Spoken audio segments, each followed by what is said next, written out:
Wa qad qala Ibnu Abdissalam, Syekh Ibnu Abdissalam tetela parantos nyangem kieu, man wajada warokotan fiha al basmalah wa nahuha, sing saha bae jalma anu nemukeun lembaran-lembaran kertas atanapi naon bae anu mana dina eta lembaran teh aya tulisan basmalah atanapi naon bae tina reng-rengan ayat-ayat Al-Qur'an, kade layaj'aluha fi syiqin wala ghairihi, tong dijadikeun alias tong disimpen eta lembaran-lembaran Al-Qur'an teh dina hiji cela, dina hiji sela-sela atawa anu sanesna dina tempat anu gampil ragrag eta lembaran Al-Qur'an teh, liannaha kontas kutu patutou, karena eta lembaran tatkala disimpen dina sela-sela modelkeun dina palang dada atanapi disimpen dina luhureun lawang panto,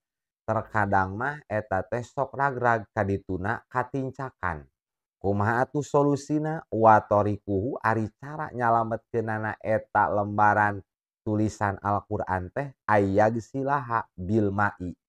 Eta lembaran kertas nu aya tulisan Al-Qur'an teh dikumbah wae ku cai, dilebur sehingga aksarana teu aya.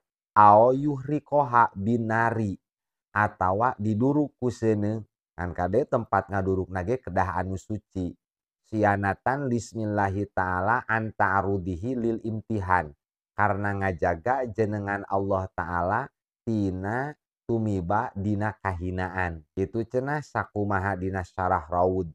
Wa idza tayassara al-ghuslu walam yakhsha uku al-ghasalati ala ardi, di mana-mana ngumbah mah gampang jeung teu dikhawatirkeun tumibana cai urut ngumbah dina permukaan bumi nu kadituna bakal ditincakan deui, temelang terjadina kitu, bahwa aula tah dikumbah lebih utama tinimbang diduruk.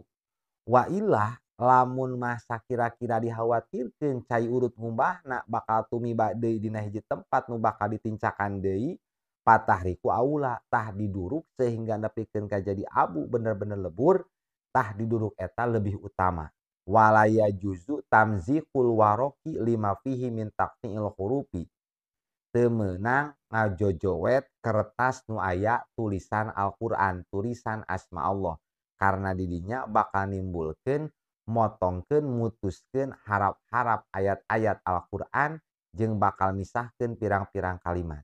Wa fi dzalika izraun bil maktub, tah eta teh kalebetkeun penghinaan kana tulisan-tulisan Al-Qur'an anu ditulis dina eta lembaran.